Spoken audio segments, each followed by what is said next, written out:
Bienvenidos al programa Con la Fe y la Razón, temas de actualidad para jóvenes y adultos.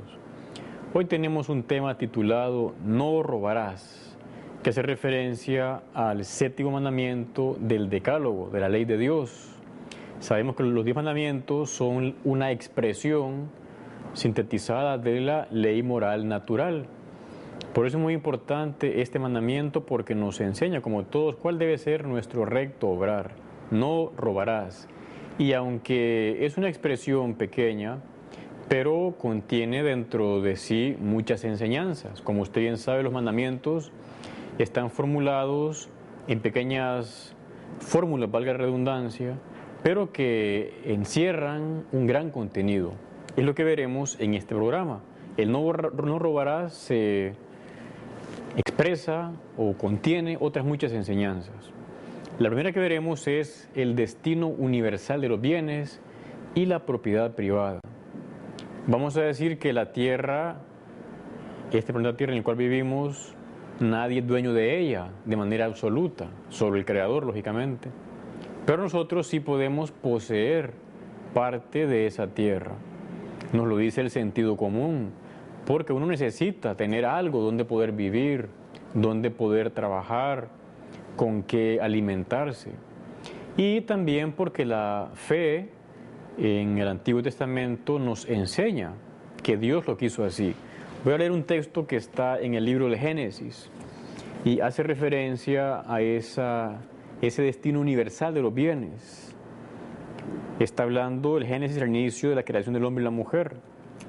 Y refiriéndose al ser humano, dice: Dios los bendijo y les dijo: sed fecundos y multiplicaos, y henchid la tierra y sometedla. Es ese mandamiento que Dios les da para que ellos puedan someter la tierra. Ahí está el primer hombre y la primera mujer. Decimos que tanto con la fe como con la razón vemos la conveniencia de lo que luego se llamará la propiedad privada. Hay una base de fe, una base también racional para la propiedad privada. Es un derecho a la persona tener cosas para que ella pueda vivir correctamente, para que pueda alimentarse, para que tenga también seguridad. Luego sabemos que los bienes que nosotros poseemos no los poseemos de manera, digamos, como absoluta. Más bien somos administradores de los bienes, de manera que uno pueda también fructificarlos y dar esos frutos a otras personas. La Iglesia Católica en su catecismo nos da una enseñanza muy interesante al respecto. Dice así en el número 2404: el hombre, al servirse de esos bienes, debe considerar las cosas externas que posee legítimamente no solo como suyas, sino también como comunes, en el sentido de que han de aprovechar no solo a él, sino también a los demás. O sea, la Iglesia Católica nos enseña cómo nosotros debemos tener también el sentido despierto de la solidaridad para poder compartir con otros, en la medida de lo posible, el fruto de nuestro trabajo. Sin embargo, a finales del siglo XIX y parte del siglo XX, nació una corriente de pensamiento, una ideología que negaba la propiedad privada. Es el llamado socialismo marxista y en especial el comunismo. Negaba que las personas pudieran poseer medios de producción, tierras, industrias, etc., que solo el Estado debería tenerlos, para así llegar a una sociedad sin clases, según ellos. Más bien la historia ha demostrado las consecuencias nefastas de esa ideología del comunismo.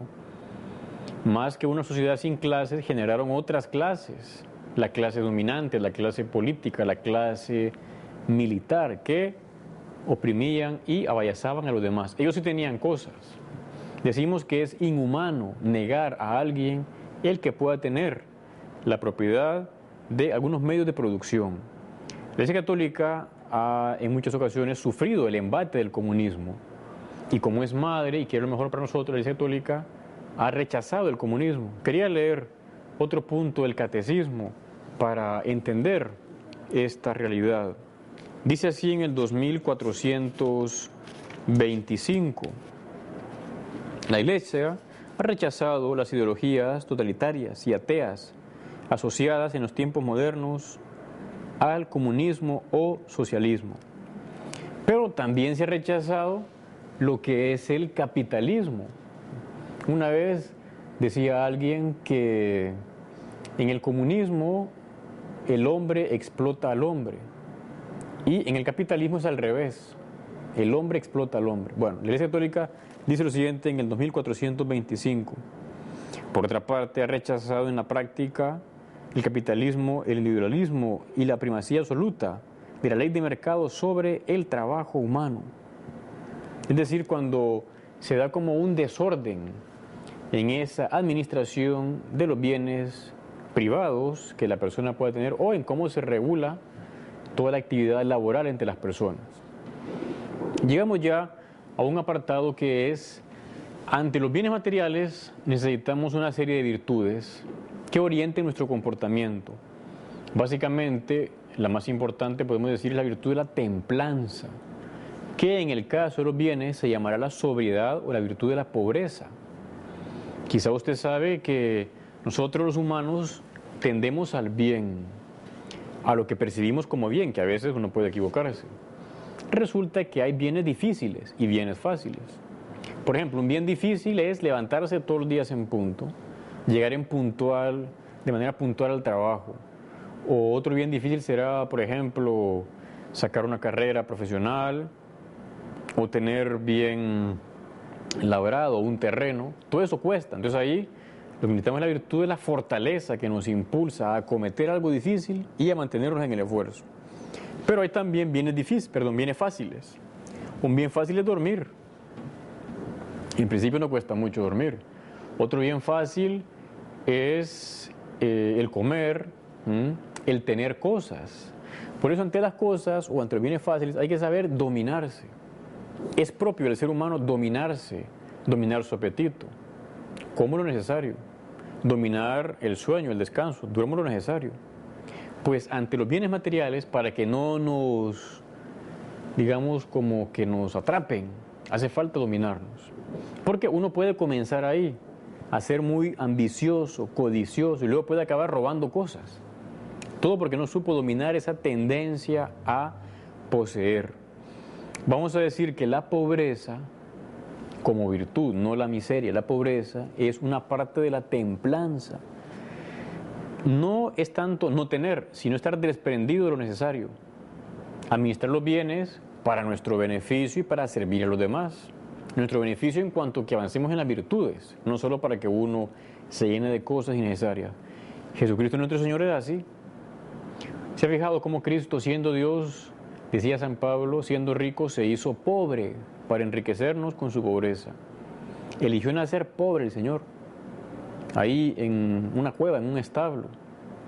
Y luego vivió una vida, pues también pobre, no miserable, sino pobre en el sentido que él podía haber nacido en un palacio, pero no nació ni vivió en un palacio, sino que estuvo identificado con los pobres. Pero a la vez el Señor sabemos que se vestía bien. De hecho, cuando muere Cristo, nuestro Señor, en la cruz los soldados se reparten su túnica, su manto, porque sabían que era sin costura y que era de calidad. O sea, Cristo también se vestía bien.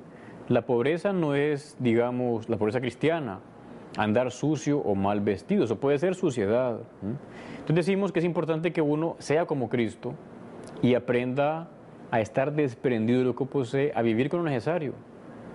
No vivir en ostentación, no tener cosas superfluas que no sirven para nada o que no las usa uno, porque el corazón estaría entonces puesto ahí. Decía alguien que el corazón es como una mano. O sea, uno con una mano coge algo, pero no puede coger dos cosas del mismo tamaño, que sean relativamente grandes. Si el corazón está puesto en las cosas materiales, no va a acoger a Dios. Por eso hay gente que tiene muchos bienes o algunos bienes y se olvida de Dios. Porque